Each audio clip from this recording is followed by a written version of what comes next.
5, 4, 3, 2, 1.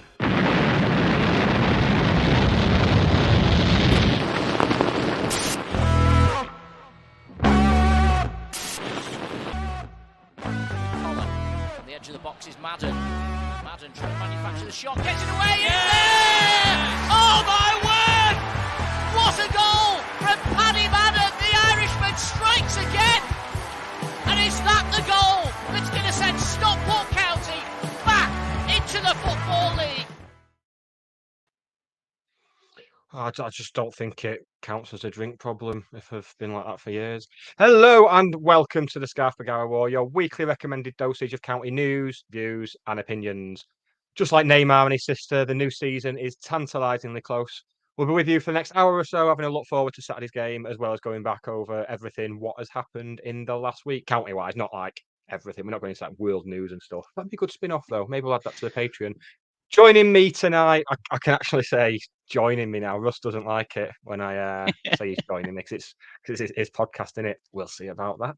Joining me is a man who's fast becoming a part of the furniture here at Scarf Bagara War Towers, like a reliable footstool or a sturdy shiffer robe. Don't know what a shiffer robe is, but I read it in To Kill a Mockingbird. 25 years since I first read it, and I've still not bothered to find out what it is. Anyway, well, it's Waggy. Oh, Waggy, yeah, mate. Good evening. How are we doing? Oh, not bad, mate. Not bad. It's like the night before Christmas Eve. That's the phrase I'm looking for. I forgot the word pub last week, and now I've forgotten Christmas Eve. So it's all going well. Yeah, 3 days. Excitement's getting to you. Yeah, very much so. Well, I went to the forum last night, didn't I? So obviously I've just heard insightful questions all evening. So you know that nothing gets you. Yeah, it was some knobhead talking about numbers, weren't there? I'm surprised it took until the final question for that to get asked. Like, never mind the bloody stadium. Never mind stadium redevelopment. Need the important things. We're going to line up. Yeah, I was just sat there twitching all night, just thinking, someone's going to ask it. Someone's going to ask it. If they don't, I'm going to. And I was sat right at the back like a nerd as well, wasn't I? Let's get our guest as well tonight. I guess tonight. I'd probably go out there and say he's definitely in my top 3 favourite county fans with the surname Byrne. It's Sam Byrne. Hello, Sam. Good evening. Yeah, thanks for the introduction. Yeah, brilliant, boys. Yourselves? All good. Discuss again at I was going to say at 10 to 5 on Saturday, but it'll be more like 5:45 with the new stoppage time rules and all that. So I need to have a pint in my hand by 5:10. So I don't know what I'm going to do. It's going to be horrible. Yeah, I think we're all going to be hanging around until about 7 o'clock every weekend, aren't we? Sadly. Yes. Especially playing Gillingham as well. Well, yeah. Oh, don't get me started. Well, speaking of Gillingham, like the night before Christmas, I have absolutely no idea what we're going to get brought tomorrow, but to help us with that, we've enlisted the help of Matt from Gills in the Blood. So we'll get him out after this. And if you want someone who knows the stuff about Gillingham, this can be your research for Saturday, Sam. It's just happy to help, mate. Spot on. Yeah, everything just falls nicely, doesn't it? I've not done a single bit. So yeah. Don't do my own research. Don't normally do my own research, but I'm doing yours for you this week. Yeah, right, let's get him out, shall we?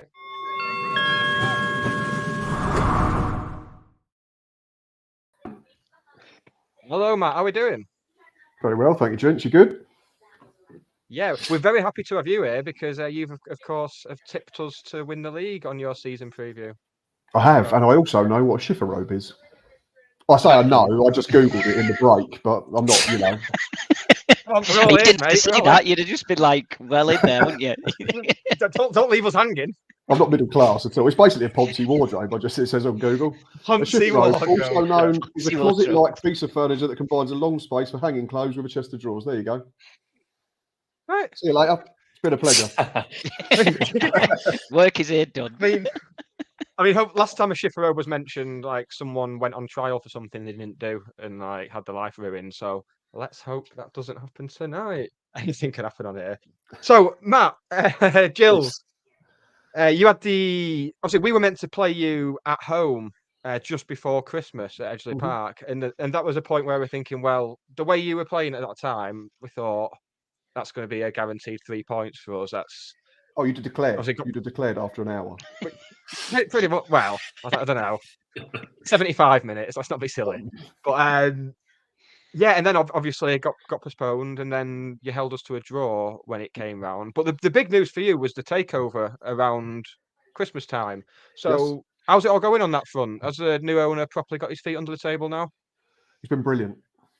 That's the short answer. Been really, really good in terms of 7 months in, and the changes at the football club have been nothing sort of astonishing. I said to someone last week, it doesn't even feel like it's the same club that's been taken over. It feels like we've just been given a brand new football club. It really is just ridiculous, the changes that have been made, the feeling around the football club. And yeah, I actually want to go and watch us again, which is quite nice. It always helps, doesn't it? It always helps. So is it a matter of just investing in the playing staff, or is the stuff going on off the pitch as well? I think first and foremost, obviously, we're a football club, so it had to be on the pitch. And the transfer business in January was certainly with one eye at the trapdoor into the National League. And I'm convinced that if we didn't have the takeover, I wouldn't be having this chat with you. I'd probably be talking to a York City fan or something tonight, because that's how bad it was. Made small gains off the pitch in a very short space of time. Silly things like making the matchday experience more appealing, like you can get a pie and you can get a pint, that type of thing. Just as a human, you need to be fed and watered, and it's that's the state we were in. The transfer window in January was very good in terms of the here and now and what we needed back then to get ourselves off the bottom and out of the bottom too. And in the end, we stayed up fairly comfortably, which was great.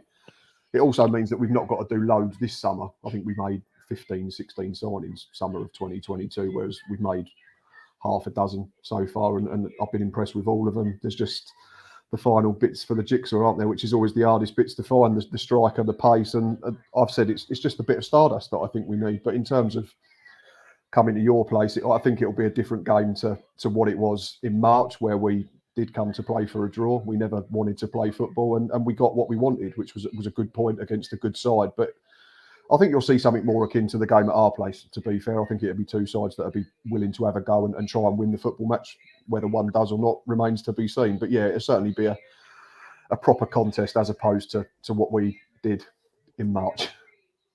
It'd be interesting to see, actually, that, because one of our major downfalls last season was struggling to get past teams that were just sitting in and just playing for a draw.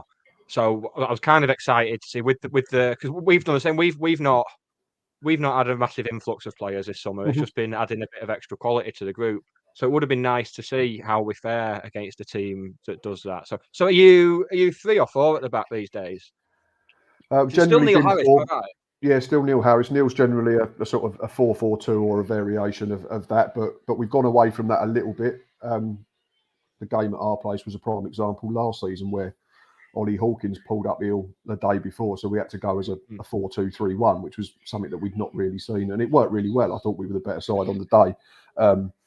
So it we sort of fell upon a way to play differently, which got players into their more natural positions and meant that we had to, try and get the ball down on the deck as much as possible. I'm not saying we're prime Bayern Munich or anything like that, but we were certainly more pleasing on the eye. But at the end of the day, I don't think fans generally care too much if you win football matches, how it comes about, do you? So I'm not saying we're going to come up and, start knocking it around out the back and try and pass around you and that type of thing. I think we'll still come up with the same mentality, which would be solid first and foremost. But I think when we get the ball now, we'll at least try and create. We won't just punt it back to your centre half and then sit in again. Hopefully we can refrain from that as well, because that's something we've had a tendency to fall into. Just on the takeover thing slightly, as we know ourselves, like once you get a takeover that's clearly improved, it's clearly a takeover that's good for the club. Because obviously we've all seen the takeovers that aren't. There's been like they're 10 a penny, but it's quite common for people will get swept up in it all. So the point we're at, like 99% of things are good. but apparently you're not allowed to voice concern about the 1% that could still be improved. I should probably just stay out of that Facebook group. It's probably my own fault. But is there any of that going on with you? Are there any tiny concerns still? Is there anything you still need to work on? I think no. I think we're still like, it's almost like a new relationship still. Like it's still very much the honeymoon period. There's been a couple of tiny things. There was one gripe about season ticket prices where it got announced at a Q&A session that they were going to be cheaper than last season's, and they'd done us on a technicality. They'd done away with the early bird offer, but they were still cheaper than the full price from last season. So technically they weren't wrong, but obviously when you spend a lot of money, you thought there might have been some sort of early bird offer, but we still paid it because we're stupid or we love our football club. Yeah, whichever label you want to put on it. I think the only thing at the moment is we're just desperate to get a natural goal scorer in, but we know they're the hardest player to be able to buy. And if you believe social media, then we've missed out on about 7 million strikers in the last week or two. If you try and be a little more sensible about it, we've probably only been linked to 500,000.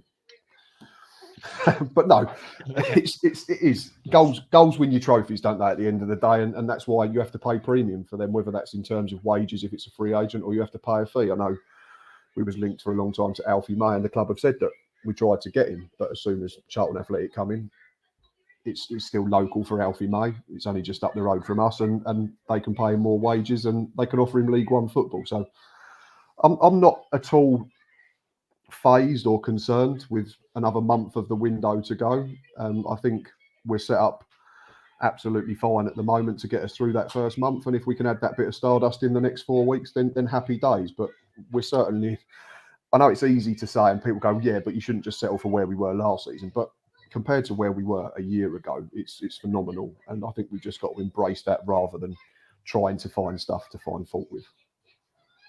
Well, if you carry on the way that you played that, like the second half of last season, then it'll be a massive improvement on last year, and you're going to be up there fighting for it. That's it. Yeah, I mean, I think it was only you that got more points than us over the last 23 games of the season. I think 45, we got 41, so 82 points over a season is going to give us a right chance of going up automatically, or at worst being in the playoffs, which is what we're all in it for, isn't it? At the end of the day, we want to see our football team play well, but we want to see our football team win matches and be successful even more than how we get to that. I think some are just happy when they're unhappy. I tend to be more glass half full, and I think people then say, "Oh, you're optimistic for the sake of being it," but we all see things differently, don't we? And that's the beauty of it, and that's why we can sit and have these types of discussions. Yeah, that's why some people get slagged off in football club fan Facebook groups. So onto this. I'm not bitter, not bitter. Not at all. Onto this season. So what have you done in the window then? What have been the picks of the business you've done so far in the window? I think the first one was Connor Masterson, who we've had on loan twice, back end of the last two seasons. Became apparent that he was being released by QPR. We got that done. I think that was announced 4 days after the final day, which was another massive change for us. We don't announce signings the week after the season's ended. I honestly think he'll go on and prove to be one of the best centre-backs in the division. Johnny Williams, we nicked off of Bradford at the 11th hour, which was fun to read. Similar to some top piss boiling that one. That's fantastic. I think Mark said earlier to me that like Salford reacted to you nicking Ibu Toure. I think it was similar to that, which was great. Apparently he was in a hotel the night before, and then we phoned him up, so he got on a train down to Kent the next morning and signed that afternoon, which was lovely. I think the biggest one though is Scott Malone, which we had him on trial, or he was training. He played for Neil at Millwall a few years ago. He played 35 games in the Championship last season. So we were like, nah, it's not going to happen. And then it got announced last week. So for me, I think that could prove to be one of the top 3 signings in the division. I'm going to put my neck on the line. He'll probably, break a leg now, first game of the season or something horrific. But just in terms of pedigree and know-how and experience and the level that he's played at throughout, it's only 6 years ago that he played 30 games in the Premier League for Huddersfield. So really impressed with that one. The most recent one was Ashley Nadesan. Again, picking the bones out of the car crash that is Crawley Town, and I do feel for their supporters, but you have to look after yourself at the end of the day. He looks to be something that we need: pace, power, can run in behind, which I think we didn't have at all last season. So we're not a million miles away. I think 1 or 2 more and we're there for the season. It's good seeing players. It's a weird one because Johnny Williams strikes me as a very Nick Powell type one, where it's like, well, if he stays fit, you're looking at the signings of the season. There, it's the same with Powell for us. He's had his injury issues, but he played a fair few games in the Championship last season, and Johnny Williams seemed to get through a fair few games for Swindon last year as well. This is what Swindon fans were saying to us. Oh, he's not fit. He's not going to play. He's played 80 games in 2 seasons, so he's clearly got no fitness issues over the last 2 years. Again, I've probably just jinxed it now, but yeah, I know what you're saying. It's that's the reason they probably dropped to League One and League Two, is because if they were fully fit all the time, then they'd stay in the Championship or the Premier League. Well, you see that all the time, though. It was the same with Nick Powell. Wrexham were in for him, and then as soon as it became apparent he was coming to us instead, it's we didn't want him anyway because he's crocked. It's just that thing of like, well, fans, didn't want to shag her anyway. It's that sort of thing, isn't it? It's so didn't fancy her anyway. No. It's just football. It's great, isn't it? So what in terms of the aim for this season then? Have the club actually come out and said promotion is the aim, or is it a case of maybe letting everyone go on about Wrexham and Notts and ourselves, and then kind of slipping under the radar? I think I've been lucky in the last few weeks. I've been lucky enough to interview Neil Harris, and I've been lucky enough to interview Kenny Jackett, our director of football for my channel.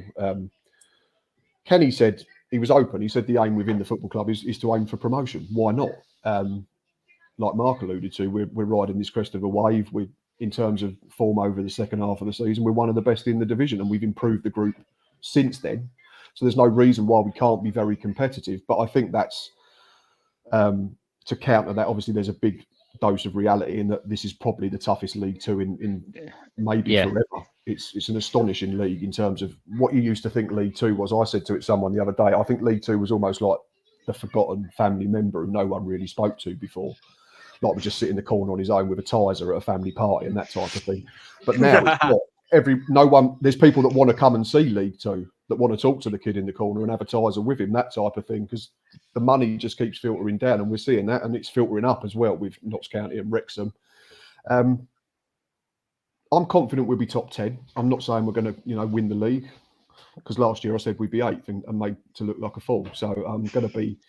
I've said in my season preview, obviously I've given you lot as champions. I've said 6th, but that could easily go. We could easily finish 9th, 10th, 11th if we have a couple of injuries early on the season and don't start well. But if we can go and get in a couple of good players that improve the starting 11 between now and August, then we could get into the top 3. It's that type of league this season. I think there's probably half think they can get in the top 3, and 2/3 probably think they can get in the playoffs. So there's going to be some disappointed fan bases up and down the country come May, and that could be us. So that's where I'm at. I'm trying to be realistic, but cautiously optimistic as well, because it can't be as bad as it was last season. No.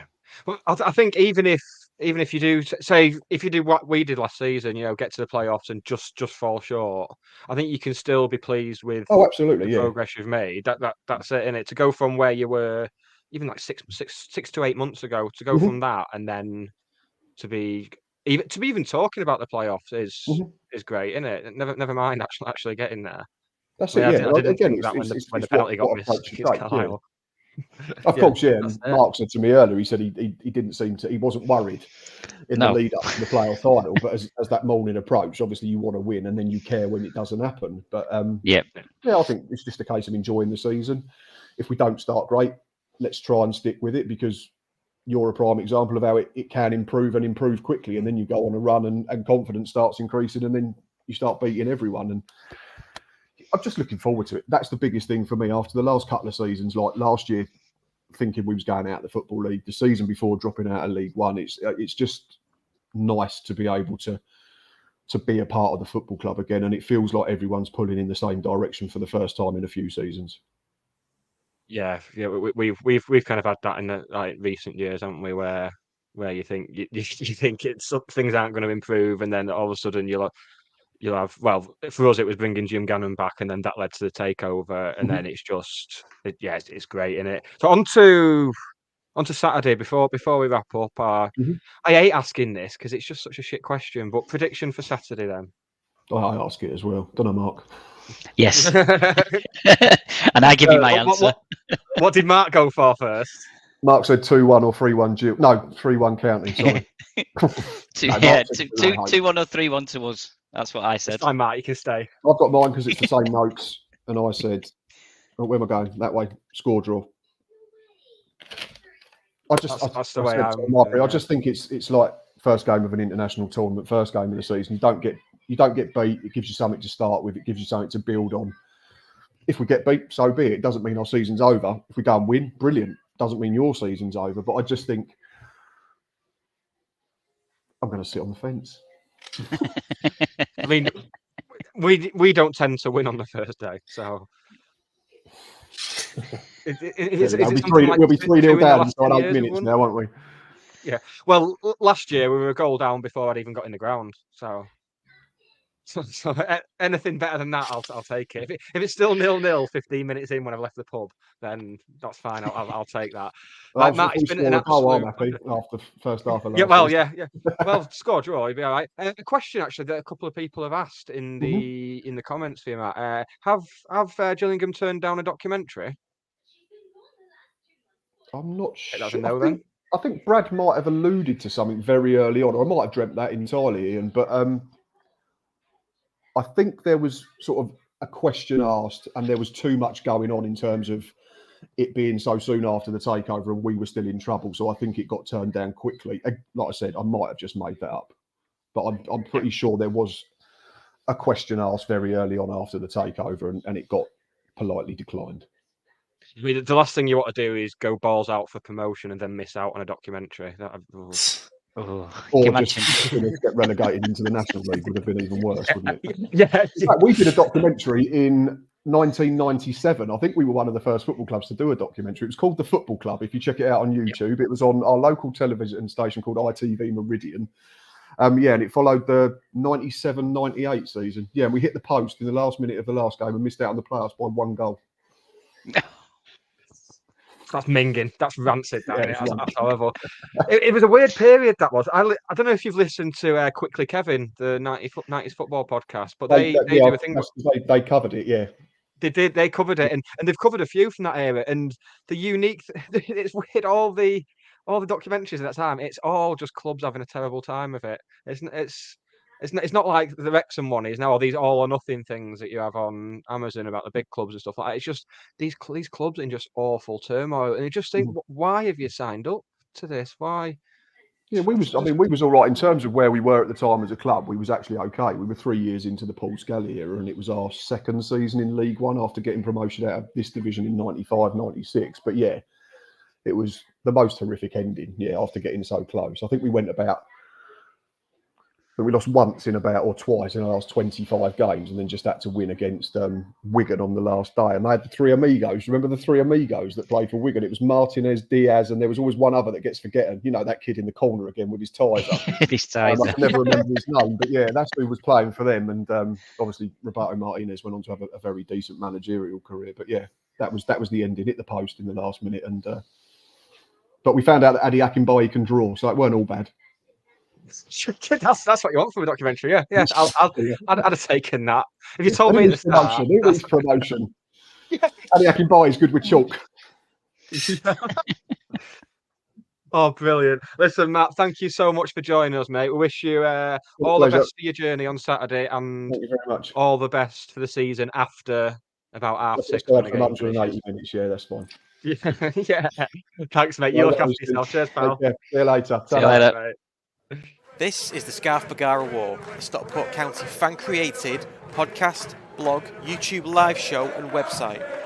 Find us at thescarfbagarawar.co.uk. For county fans, by county fans. Yeah, it's always good to have someone who knows what they're talking about, isn't it? That's why I've got you two. Sorted. Right, I'll leave you to it. A little cheeky bit of admin before we crack on. Mark Love is auctioning, as you'll know, Waggy, because you were there, the shirt that Waggy's wearing, the limited edition 130? How many years? 140. It's 140. 140. Yeah, I'm not about maths and shit. God. The 140th anniversary shirt, he's got it signed by. If an ex-player was there on Saturday, then they've signed that. Steve Bellis has signed it. And he is going to be auctioning off for two fantastic causes, Mentel and Christie's. So he's going to be selling tickets for that, and I'll put the details into the episode description, and you can have a look. But I'm going to be having a few of those tickets, I think. He'll take a bank transfer, and he'll also take cash on match day, so he'll be outside the Cheadle end on Saturday. But I'll publish all that, and we'll put it on our socials. And also, we've been in touch with the Heart to Heart fundraising group, who, courtesy of Mr. Steve Bellis, who was on tremendous form last night. We'll get onto that later. They've got a experience day to raffle off, courtesy of Steve Bellis and County. You begin the day at Edgeley Park, where you're then whisked off to Carrington Training Ground. You'll meet the team, manager and staff, and watch training and get photos with the players and staff.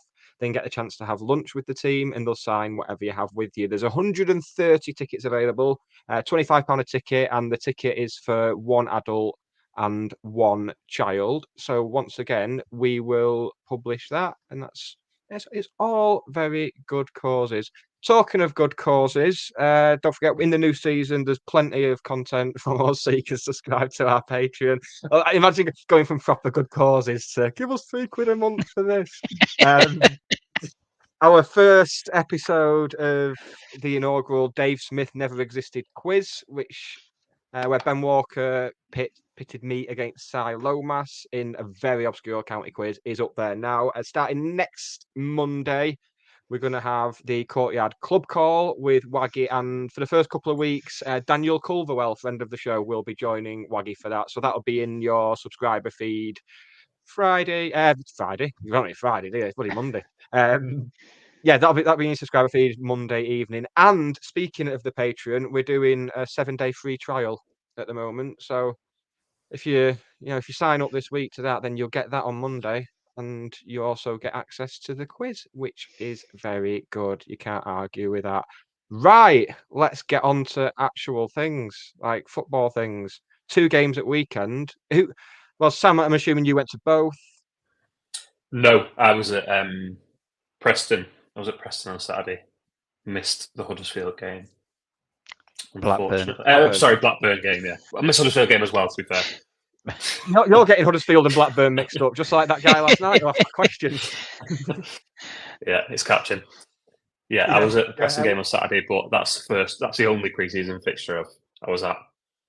So yeah, it's a good one. I was at neither. So Waggy, which one were you? I just went to the Preston. Which was the Saturday. So none of us went to Friday. Good. It's like Altrincham all over again last week. At least we don't have 2 weeks of games to cover. I think the general consensus from Friday night though was that we played well. I think it didn't look. Yeah, it sounds like we missed the mixed team. Yeah, it sounds like we missed the whole bunch of chances as well. Paddy, what was it, 2 yards out, and a few others as well. So yeah, I don't think it's too worrying. And then to lose a penalty as well. It's going to say it was a penalty late on, wasn't it? Yeah, and it's just hard, and it's even the 4-0 to Huddersfield. It's just a bit like, unless you're getting slapped 6-7-0 every weekend in pre-season, it's not a massive concern. It's hard to get too worked up about it, I think. Yeah, that's it. And it seemed, Friday was a bit more of an experimental side. I think it was clear that the bulk of who was playing on Saturday was going to be with a view to the game against Gillingham. So it seemed, people got minutes in the legs. Saturday, Will Collar getting 45 minutes. By the sound of it, he probably won't be starting this Saturday. He's not quite ready yet, which makes sense. But I think we've had this before, where we've kind of rushed players back. So, but with the options we've got, we'll probably be getting another injury as I say this right now. Something's probably happened. But yeah, very, from what I've seen of Saturday, very impressive. But you were both actually there, so take it away. Yeah, Preston were obviously decent, despite what somebody at the forum thought last night. Preston are obviously a decent team and should be looking like the if not in control of the game, the slick and they keep the ball well, and I was going to say create chances. They didn't really create any major chances other than one, which was they scored but it was offside. For me, they missed a load of like half chances, like pot shots on the edge of the area, and County. It reminded bit like the Charlton game, obviously not to the same extent, the Charlton replay, where you're coming up against a team that are obviously a little bit above your level, but County can just kind of control the game, and even when the other team are in possession, the County seem happy with with the shape and with what's going on. So, I mean, I spoke to Fraser Horsfall this week, and he said that the Preston game for him was like that's what they're going to be coming up against. That they felt like that was the most realistic game of pre-season in terms of how we're going to be playing and how when we come up against better teams, Wrexham's or Notts or whoever it's going to be this season, we know that teams will have possession and have chances here and there, but we know our shape and we can control games. So, yeah, I think it was pretty comfortable and obviously a bit positive. Yeah, so all good. Yeah, I think so. I think the first 15 minutes, I think they seemed to be the better team, and then we just grew into it. And we say, we were very, very comfortable. Didn't look like we were going to concede. Good going forward and stuff like that. So yeah, I think we say it looked good, and as you say, the shape looked like people knew where they were supposed to be in the positions and stuff like that. Yeah, it feels like we've really benefited from keeping most of the same squad as last season. I mean, pre-season last year was a bit of a weird one, I think, because you had all these new players to integrate. But it seems like this year it's just been that. I know. Dave mentioned it at the forum last night that the process of getting prepared for this season started in the dressing room in Wembley after the Carlisle game. And it genuinely seems to look that way. I know it was easy to get a bit disheartened with the Huddersfield game, but I think something that's worth considering about the Huddersfield game is that we set up like we're going to be doing most weeks, where we're going to try and get on the front foot and stuff. Where rather than like we're playing a championship team in a cup game and you try and shut up shop a little bit and hit them on the counter, we were playing our normal game and got picked off of it. But you tend to, I'd like to think you'd learn more from the defeats in pre-season than you will do. Certainly learn more than going to Altrincham or Chorley and smacking them 5 or 6. Yeah, I was just going to say, I'd much rather, maybe not 4-0, but albeit, to a strong Huddersfield team, I'd much rather do that and give yourself more of a challenge. All right, maybe not, Chelsea or United in America, but a decent side, a strong side, the level or 2 levels above, and play how we want to play, regardless of whether it's Huddersfield or Altrincham, rather than go into no disrespect, and obviously I know it was an annual thing, but going somewhere like Nomads and winning 11-1. I know the purpose of that friendly used to be more for the community and stuff like that, but you get the point. Going to a Division 10 team and winning 12-0, where they're all playing on 50% or less because they know they can just knock it around at ease and go and score another goal if they fancy. I'd much rather take a defeat to a stronger team, but play how we want to play, even though we're coming up against a stronger team, so that when we do come up against Gillingham and Walsall and Bradford, we've already got that style kind of implemented. Absolutely. Do you know if has there been any sort of behind closed doors game this week or? No, I thought I did ask questions. I thought we might have done a Tuesday night or something like that, but no, I think it's just all been all on training this week. Maybe they don't want any more injuries before the risk of more injuries before the season starts. No, that's it. But yeah, I think it's just been a clear run at training all week. So obviously Sarcevic was back in on Monday, and touch wood, I've not heard of any more injuries at the moment. So I'm assuming everyone's in. As you say, Challoner mentioned last night at the fans forum that Collar's probably a fortnight or so away from actually being ready to start games. Although on Saturday, I thought he could. It was always planned for him to 45 minutes, but he looked okay in terms of fitness. It was obvious it was a match sharpness side of things that was where he was struggling. But in terms of his actual fitness, compared to Wembley, where he was basically dragging one leg around the pitch with him, he seemed pretty up to speed in terms of his own personal fitness. So clearly not too far away. Yeah, because he wanted to come back as well. It's. I know a lot of people seem to be bemoaning the fact we've not signed a like-for-like replacement for Wootton at signing another target man, but it's a tricky one because I mean, Wootton was our top scorer last season. He was just really getting into his stride when he got hit by the injury. So whoever comes in, they're going to be playing for 2 or 3 months, and then 99% chances they're going to be a backup. So it's tricky to find a player for that. And as Matt was saying before, when you're signing strikers, that's what everyone's after. So do you think it kind of signifies that maybe we are going to be playing it on the deck a bit more? We're not going to be going as direct. Yeah, I think there was hints last night, wasn't there, that I think both Simon Wilson and Dave Challoner were basically saying it without saying it, in that, yeah, we need to be more, maybe not exciting, but more front foot, ball on the deck,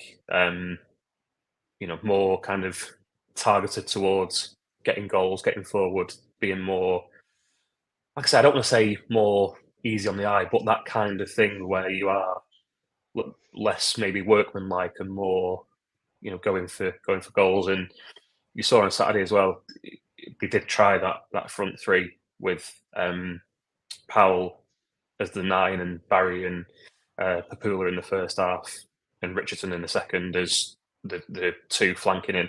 So if that's the shape they're going to go with, or at least have in the back pocket, you can probably see to an extent why they've not gone for a Wootton replacement, because Powell is a big lad. He played, he's played up top of Stoke and did well. So if he was to play in that role with 2 nippy sort of inside forwards flanking him, you can see how it could work. But obviously that's going to be the argument, isn't it? Whether we should have moved to sort some sort of Wootton replacement. And to be fair, I can see both sides of it, but it's just going to be one of those, proof in the pudding. He's not discounted the fact that there could be further signings to come. I mean, we've still got 4 weeks of the window, so there's always going to be opportunities presenting themselves. So I don't think I think people have kind of gone beyond.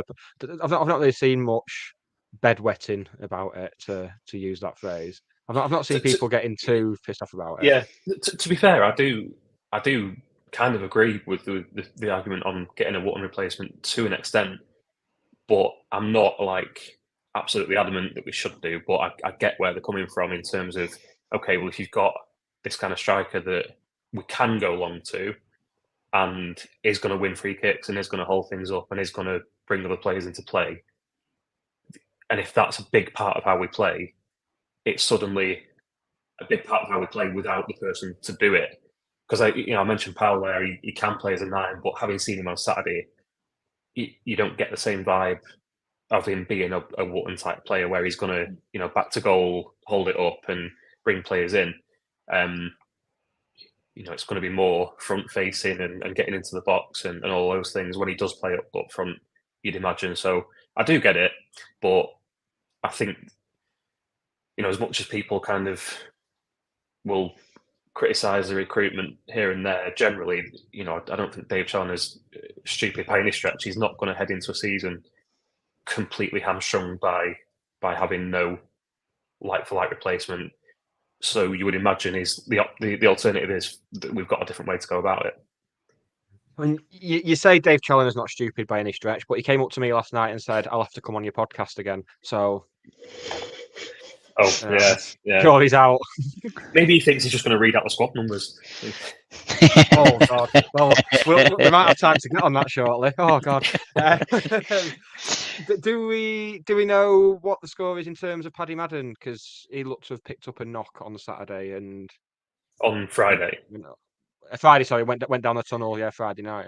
Yeah, he was fine. He was there on Saturday. He's perfectly happy with where he's at. There's no one else that we don't already know about that's not in training this week. Last I heard. So yeah, I think it was obviously always a plan for him to not be involved Saturday anyway. But like I say, he was there in the main stand and he was chatting to people, had a chat with us, and there was no issues there as far as he was concerned. So yeah, I don't think there was anything major in it unless it's reoccurred this week or unless something happens between now and Saturday. But yeah, I think we're all right there. Lovely stuff. It's going to be very interesting for the Fan Hub lineup predictor on Saturday, and interesting to see. Waggy, how are you seeing it? What do you think we're going to go for on Saturday? on Saturday, at the minute, I've got Hinchliffe, and then I've got Torre, Horsfall, and Noyle at the back, Rydell, and I've gone Southam Hales at the minute, but I'm not sure if Richardson will play.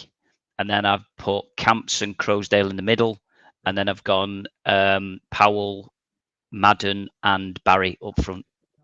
Same as me. You've come to the same team as me. This is why we got you on here. I think that's it. Look, judging by the players that we've got, the ones that aren't injured and stuff like that. I think Camps has played well pre-season. Every time that I've seen him, he's looked really good. And I say it's just whether he plays Southam Hales or puts Richardson in. I think that's the only one. I think really for me, I think he's played that same back three for pretty much every game pre-season, so I can't see that he's suddenly going to change that going into the first game of the season. So yeah, that's what I've gone for. That's what I think we'll be playing. So, and I've got loads. I've got super subs and all sorts for FanHub. So I think I can get 15 points. Well, I've gone for Horsefall for the poacher point. I've decided have you? Go out there. It's about time we started scoring more from corners. Yeah, definitely. Yeah, I'd probably go Sars over Camps. But Camps was good on Saturday. I mean, he should have scored, but other than that, he was good in terms of what his actual job is. Yeah.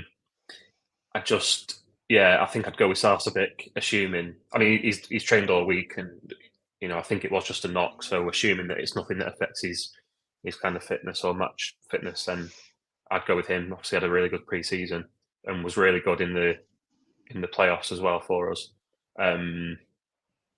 So, and obviously he started last season really well as well, which may not have any bearing, but Challoner brought it up again last night. That when he does start for us and he gets his teeth into a new season, he can get that run of form going. And I think he mentioned him again last night as he wants more sort of ball carriers and people that can get in between the lines and try and run at defences. And all right, maybe he's not going to be one that directly runs at defences, but he can bring the ball out of midfield and pick a pass or take a shot. So yeah, I'd probably go with him in midfield. And I don't know, I can see maybe a situation where we go with Noyle as the right wing back in the first half, maybe Wright as the right side of centre half, and then maybe second half you go, all right, Noyle can tuck in and get Sam Hales on to hopefully try and stretch him a bit more and get a bit of pace up and down the wing and get some balls into the box. So yeah, because it's going to be. I know your man before was kind of thinking that Gillingham will be coming out and kind of coming at us, but I just can't see it. They scored the fewest goals last season, and again we can clip this and we'll probably be 5-0 down at half time on Saturday. But they scored the fewest goals last season.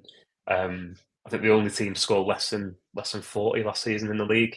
They've signed. I think Alfie May would have been the big one if they did get him.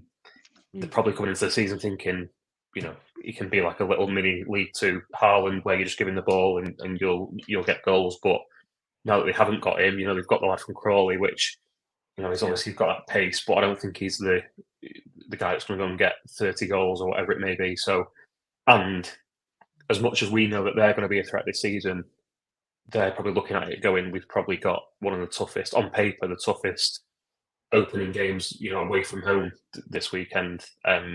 So I think it'd just be madness for any team to come out and go, yeah, we're going to go right at you. I think even Barrow didn't do that. I know it sounds strange to say because they were 3-0 up at half time, but if you remember, it was 3 shots and 3 goals. One of them was from 25 yards that snuck into the bottom corner. And obviously we were a bit shell-shocked. I just don't think it makes any sense for anyone to come out on the opening day and just go all guns blazing and go at us. Like I say, probably be proven completely wrong now, but I think if you do need to try and stretch them, then you've got the likes on the bench of Southam Hales and those kind of pacier players that can try and get a bit of width and try and drag them out of the centre. Yeah, he said it himself, didn't he? He thinks it's like the start of a World Cup campaign, just don't get beat. So I think, I think he's already got the attitude. They might be a bit more progressive than they were last time they were at Edgeley Park, but they're not going to come out and start, say, like pinging balls everywhere and trying to get in behind us, I don't think. And they shouldn't. Like that's No. not like boring. Whatever. Why would you? If we were going away, on Saturday to Wrexham or even to like an MK Dons or Notts or whoever, or to Gillingham, we're going to go out to try and win the game, but we're not going to come out and start going gung ho from the first minute. So I think it's going to be interesting. I think it's probably, we said it a lot last season, and to be fair, it probably got to a point where we were like, we're banging our heads against the wall, but it's probably going to have to be a bit of patience on Saturday for us to maybe draw them out in the first place and then start playing how we play and try and drag them out of position, drag them out of the shape. To be fair, last season, I remember saying a lot on the commentaries, and when I came on air, it was about, we're going to have to be patient. But I think in fairness to all the fans, it got to the point where it was like, right, we've been patient for weeks and we're still just sort of going long to Wotton, or even when Wotton's not on the pitch, we're trying to go long to whoever it was that we had up front at the time, and it wasn't really working for us. So there's definitely, the onus is on the county players this weekend, without a doubt, to come out and go, right, we're gonna get you out your seats, and we're gonna, the likes of Louis Barry and Nick Powell and whoever else, we're gonna run up defences and we're gonna get balls into the box and make things happen. I think there's got to be an element of that this season. That's where the excitement lies for me now. The fact we've got pace, we've got ball carriers, we've got players who can run at opposition defences. It's something that it felt like last season we were more functional than flashy, but it seems like we've got a better, like you said about the possibility of Seldom Hales coming off the bench. Just having that option again is absolutely fantastic. It's very optimistic about it now. Obviously, that now I've said that. Well, no, actually, knowing my luck, we'll be 1-0 up before I've got in the ground this year. That'll be. I hope so. I mean, maybe I'm the problem. Maybe I need to leave the pub earlier. Maybe that's it. Even the courtyard try and usher you out as well. The courtyard they stop serving at 1:45 and then kind of glare at you like, shouldn't you be in there? So I might actually take heed of it this year for a change. Well, it's like you said to the fellow before. We've not won on the opening day since 2018, FC United. But then the past 2 times we have won on the opening day, we've scored 5 and 4. So you never know; it could go either way. We could be talking about 6 opening day defeats in a row, or we could be saying we've gone and done to one of the fancy teams what many people probably won't do this season. Go and grab a few goals. How do you think it is for probably players? not, but you never know. Well, no. just caveat that. Yeah, touch wood. In terms of us being tipped for the title, I mean, it's quite an easy shout to make anyway. I think, given that we lost in the playoff final, it's quite a basic shout to make that we'll win the league next season. But do you reckon there's an element of having to block that out for the players because you don't want to get ideas of your station too early, or do you think they'll be able to use that and that'll help push them on a bit? I think last season being favourites maybe did make some of them a bit jittery. Maybe the likes of Joe Lewis, for example, a younger player that's come out of the National League and suddenly is in a squad that's being tipped to win the whole division, and he's barely even got his feet under the table. That's just one example. There's probably a handful. Maybe even someone like Ackle Wright again, who's come from the Conference North as he was then with York. Whereas this season, fewer signings. The signings we have made, Ibu Toure, he's been at Salford for 6 years. Every season that he was with them, they were tipped. They either did go up or they were tipped to go up. So he'll have that. I think he was captain on Saturday, which says a lot straight away about his experience. And Nick Powell, nothing needs to be said. Louis Barry at Salford last season played his part in the promotion race and played his part in the playoffs. So I think the difference this season is probably the players that we do have are more accustomed to it, either from being with us last season and now being used to that, or being at clubs in the past where it was just their bread and butter to be in the news and to be tipped for promotion or whatever it may be. So and again, just mentioned earlier, I spoke to Horsefall in the week, and I asked him that same question, and he said, look, regardless of what pundits say and what we see in the bookies odds and stuff, he said we all say it to each other at training. With these facilities and the ground and the fan base and everything else, we know we're expected to win the league or to be in the top 3 spots. So he said it's kind of like you're not telling us something we don't already know. So I think that's probably the attitude they're going with this season. Yeah, absolutely. Before we get on to a little bit of chat about the forum last night, Billy Chadwick going out on loan to Gateshead, and amongst about 10 or 15 select people, the sky has fallen in, because this is the most mental thing. Imagine signing a player with a view to sending him out on loan and saying exactly that, and then sending him out declaring, on loan. yeah, and then declaring that they're Mental. probably going to send him out on loan and send him Yeah. out on loan. Yeah. But this is exactly what I like to see, the fact we've got a club in Gateshead who are playing football the right way. They're a progressive side, and we can trust them to develop our young players. And similar to what that was a nice surprise with the Louis Barry signing, which, by the way, I think I'm more excited about him than I am about, in all honesty. Just a player I've really rated for a while, mainly because of Football Manager, but that's where it all comes from. Yeah, the fact that Villa, it was mentioned when we signed Barry that Villa were happy with how we dealt with Reiki, which, considering he was a player who just couldn't get his way into the team, that just speaks volumes about the way that we're operating things like Simon Wilson, Dave Challoner, the coaching staff, everyone. Yeah, and from what I think I mentioned that online when we signed him, and from what I heard, I didn't quite go into it in as much detail, but the impression I got was Villa were like properly bigging us up to him, and he was more than happy with it. But when it first became a possibility for him to come to us, from what I gathered, Villa were like properly, yeah, it's great facilities, but they'll do right by you and that kind of thing.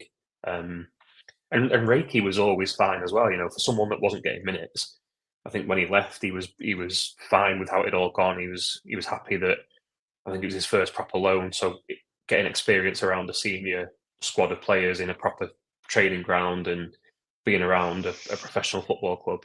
I think to a much lesser extent, because it didn't go as well, Will Fish, there was that kind of talk from United as well, in terms of, all right, well, we know he's not playing, but we're not going to terminate the loan because he's training day in day out at Carrington. He's getting to know how it works. If not getting the minutes, and if not playing in his preferred position or whatever the case may be, he's still getting that experience. And obviously now he's gone off to is it Hibs? He's gone Hibs, twice in a row now, 2 seasons in a row. Their fans love him. Obviously, it didn't. I'm not trying to claim it was some like master stroke or anything like that. It didn't work out the loan, but I know there was that kind of talk of both parent clubs being happy with how they were handled, if not the minutes he got. So that clearly played a part in getting Louis Barry in. But yeah, in terms of Chadwick, yeah, I get it maybe because people might have thought, okay, well, I know that they said he was going to go out on loan, but then Stretton got injured. So does that change things? I think they were just. It's you can look at the positive side of it in that they had a plan for a player, and that's what they're doing. Stretton got injured, they didn't panic and go, oh, let's keep him, let's just throw him in. We don't know if he's ready, but let's just throw him in. And then if he isn't ready in 3 months' time, the fans could be on his back. He's not got a chance of getting a loan. It just doesn't work for anyone.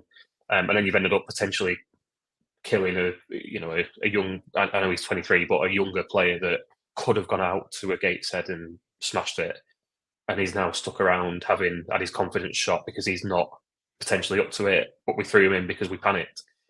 Like you said, instead we've gone and got Louis Barry, and I know him and Jack Stretton aren't the exact same type of player, but Barry is one like Stretton that will run in from the flanks and a bit of pace, and will run out defences. So I think we've probably got a more suitable replacement, although it's not a like for like replacement, than keeping Chadwick.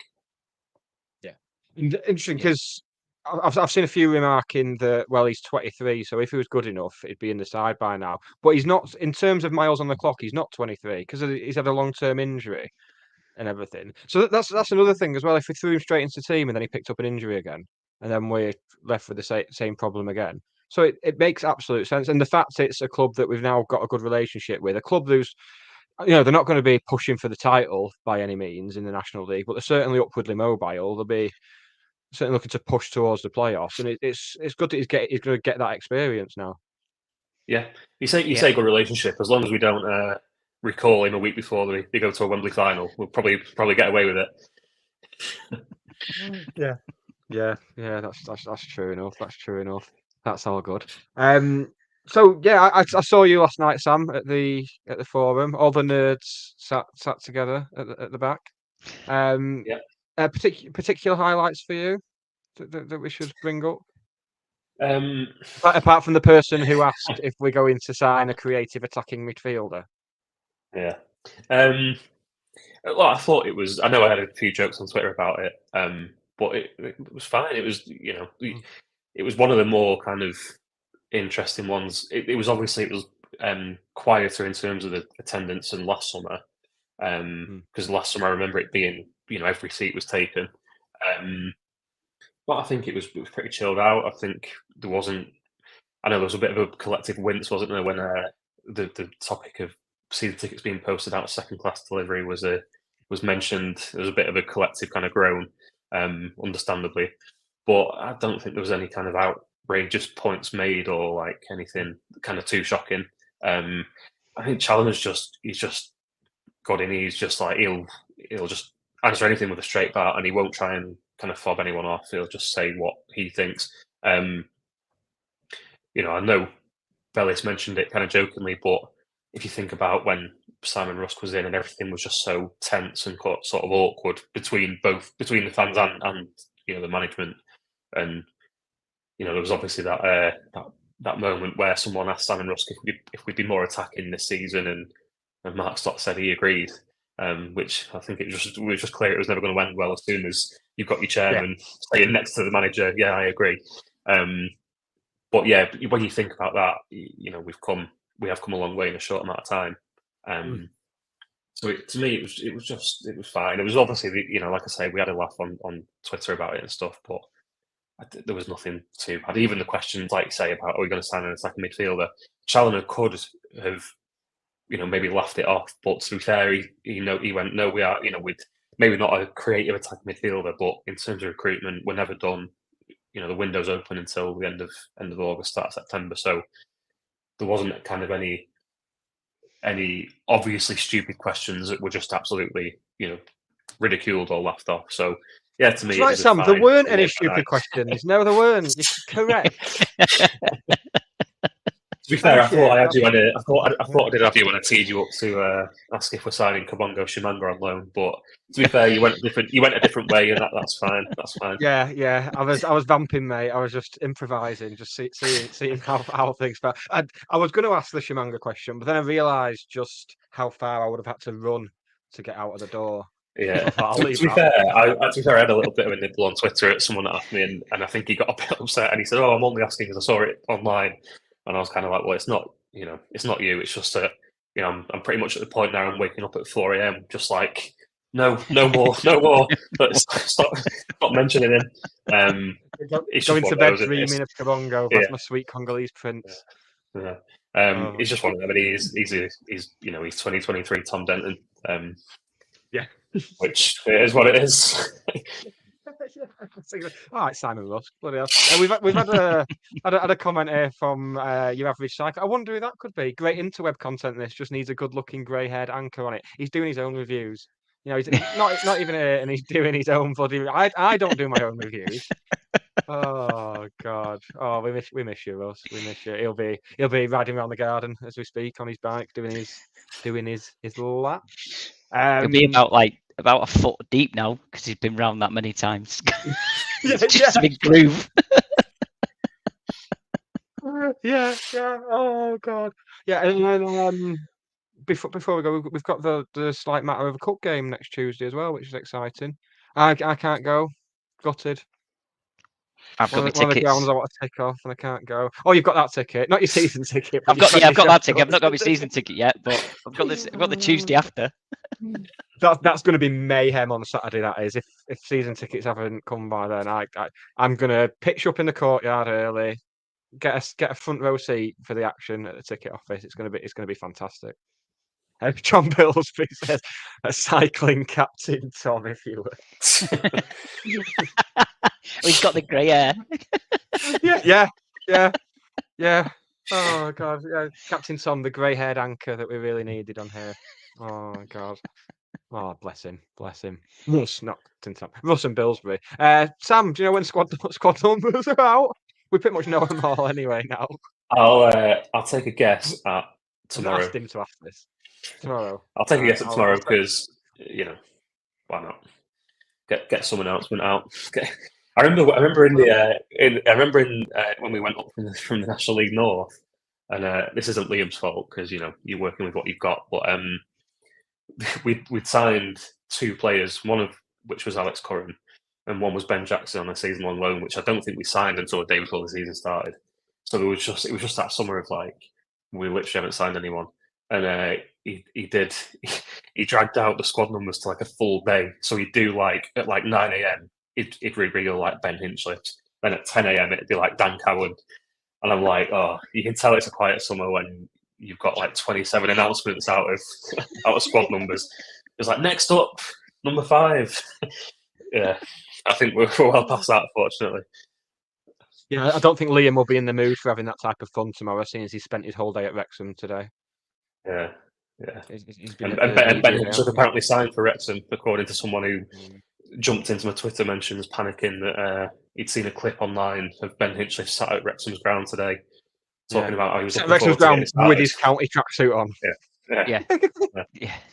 It reminded me of that interview with Adebayor on Sky Sports News, where I think he was still with Man City, but he had his Arsenal training kit on, and City had to ship out some training kit to him because he was on international duty.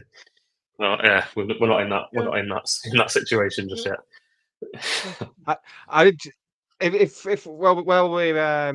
mentioned transfer window business. I would like another international because then we can get our games called off on international breaks. But then it'll happen for the first international break, and I'll be like, "Oh, why aren't we playing?"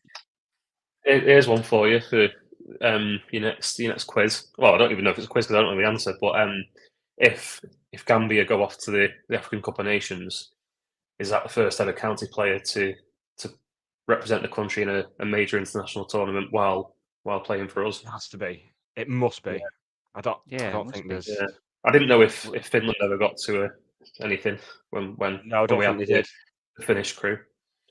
No, they played a probably. qualifier against England at one point, I think, but that was the closest. Yeah, I don't think they ever got through. Well, I don't think there's been a single one. That's my. I'm sure Ben Walker will text me in about 10 minutes and be like, "Well, actually, actually, I'm sure there'll be one." Yeah, and he'll have his Joliet Croftier, like represented French Polynesia, whatever their local tournament is. Oh, right. That is about the best place to wrap it up, I think. If you're on Patreon, you will get this podcast in the next half an hour or so once I've worked out what we're going to call it, and then I might start outsourcing the naming of the podcast. I don't know, but then people would have to watch it, wouldn't they, to find. I thought I might as well just carry on doing it. It's fine. I'm sure you have to get Tizer. You have to get Tizer mentioned. I thought you make was sponsored by him at one point. No, yeah. I can't stand Tizer. Foul stuff. It's weird. Where do you stand on Tizer, Waggy? I like Tizer. I'm all right with Tizer. Oh yeah, right, you Sam. That tastes a bit like TV static, doesn't it? Well, there's the episode title. Sorted. Well outsourced. Yeah, see, I don't mess about. Matthew White says Tucci under 20s World Cup. Of course, yeah. This year, probably. Sounds about right. In the Rezzers, we'll make a comeback next week because I'm sure we'll all be putting in the new refereeing directives next week. Once we're down to 7 men, 20 minutes in, and we still play. Oh, we might have to put the floodlights on for a Saturday game in August. That'd be good. Yeah. It worried me when Challoner said, there's going to be there could be a red card within 20 minutes. I'm hoping he's spoke to him about that. Well, he kind of alluded it to like up and down the country. There's going to be red cards in the first 20 minutes. And I was like, you don't mean up and down the country. You mean at our place, don't you? Yeah. There'll be flashbacks to all the red cards last season. I did worry at one point. I thought with Nick Powell on Saturday because he was both winding up and being wound up by a Preston centre half. So I thought he's either going to be off or he's going to be getting one of theirs off on Saturday to get one of theirs sent off. So or both. They could both be walking. To be fair. So I don't think. I think we've gone from last season being there's got to be a question over discipline to this season being there's a question over injuries. I don't think I could bear it if we end up having a question over both injuries and red cards at the same time. That would be the most county thing ever, though, wouldn't it? Yeah. The team talk. The team talk's going to have to be just don't do anything. Just don't touch anyone. Just don't do anything. Lose 5-0, but just don't make any challenges. Well, I'm hoping that now we're getting like a full house for most games. I want us to develop like that roar that they have at Goodison. Well, it's not a roar; it's a howl. That howl at Goodison Park. Goodison Park seems to be the ground that's got it nailed down the best. Like when they're whinging at a referee, they'll just do this very. I think it's the way the stadium's built and the way the acoustics are and everything. But I want that for us. I want us to have like an Edgeley Park howl, just getting incandescent at refs every week. Should we have a sweepstake on how long it'll be before we come away from a game saying the ref was good? Saturday. After what we've just said. I jumped in before you finished the question there, didn't I, when you said good? I thought you was going to say crap. Right, yeah. Normal service. Yeah. I don't know. I feel like we don't talk about them being good a lot because they're not most of the time. But maybe Tuesday because 2 or 3, weren't there? 2 or 3 last year. Yeah, maybe Tuesday because at Hillsborough, maybe where you have that typical kind of the referee doesn't want to be seen to be favouring the bigger home team at a big ground, so he goes with the away team. Now I said and that again, we'll probably end up to 6 years of the National League North there. Thanks for that, Sam. Yeah. Hopefully we're the Brackley on Tuesday night, which I never thought I'd say, but yeah, I'd rather you didn't, to be honest, mate. Yeah. Christ almighty. Right, well, I mean, on that bombshell, that's probably the. To be fair, I'm saying that I'm coming from a place of Brackley coming to Edgeley Park and more often than not winning 1-0 and rattling us all. So I'll take that all day long when we go to Hillsborough. Very, very good backpedaling there, Sam. Very good. Yeah, nice. For what it's worth, I think we're going to win at Hillsborough on Tuesday night. I've just got a. Regardless of what we do on Tuesday, because cup games can be any score, but regardless of Tuesday, I think they're obviously in for a massive struggle, aren't they? The manager left and the chairman's done a full on sort of. He's gone and got his Daria. He's gone and got his Daria Kalasic, and then made him sit there in a press conference while he slags off the local press and the former manager. And I was just getting. There was that picture of the new manager at Sheffield Wednesday sat with his arms crossed while the chairman just went on a rant, and I just thought this is like peak Conference North or Conference or whatever we were at the time. So I can't see that. I don't think they've signed many players, and they've obviously lost a lot as well. So regardless of Tuesday night, I think they're going to be struggling, aren't they? So it could bode well for us to go there and do a job. Yeah, there's a strange amount of turmoil for a newly promoted club, aren't they? It's a strange one, that. Yeah. I would not be surprised to see us pick up a win there. Probably get Leicester at home again next round. That's all we need. As long as we're not, I'm still not emotionally ready for us to go to penalties again. Ever.